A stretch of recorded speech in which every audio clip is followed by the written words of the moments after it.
নমস্কার বন্ধুরা, কেমন আছেন আপনারা সবাই? আশা করি ভালোই আছেন। তোমরা তো মাঝে মাঝে এর উত্তর কমেন্টেও জানাতে পারো। যাই হোক, তো আমার প্রিয় আর্মিস বন্ধুরা, আগামীকাল মানে 27শে মে RM এর গ্রোয়িং গানটা নিশ্চয়ই আপনারা শুনেছেন। আর যদি না শুনে থাকেন তাহলে এই ভিডিওটা দেখার পর একবার হলেও গানটা শুনুন, কারণ RM এর এই গানটা একেবারে রকিং সঙ্গের মতো। তাহলে চলো আর্মিস, এই গ্রোয়িং সঙ্গে RM কি বলেছেন সেটা সংক্ষেপে জানা যাক।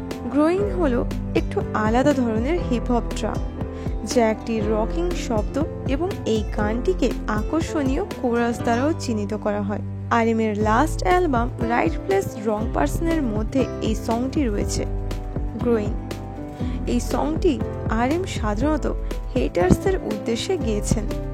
তিনি এই গানে বুঝিয়েছেন যে যেই সকল ব্যক্তিরা RMকে বেশি জাজ করে, অর্থাৎ খারাপ কথা বলে, তাদের ব্যাপারে RM কি মনে করেন এবং RM তাদেরকে তাদের এই খারাপ মেন্টালিটির জন্য কি বলতে চান, তার সবকিছুই RM তার এই গ্রোয়িং গানে বুঝিয়ে দিয়েছেন।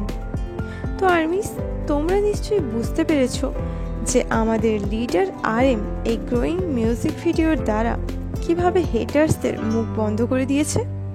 এবং RM এখন মিলিটারিতে থাকলেও আমাদের আর্মিস ফ্যান্ডামের জন্য তিনি এই গ্রোয়িং মিউজিকটি বানিয়ে পুরো হিপ হপ এর স্টাইলে আমাদের আর্মিস ফ্যান্ডামকে আনন্দে ভরিয়ে দিয়েছেন।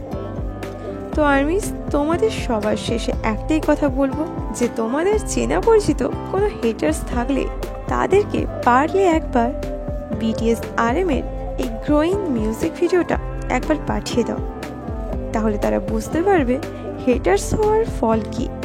তো আর্মিস, BTS RM এর এই গ্রোয়িং সংটা তোমাদের কেমন লেগেছে সেটা আমাকে কমেন্টে জানিও। সবাই ভালো থেকো, সুস্থ থেকো।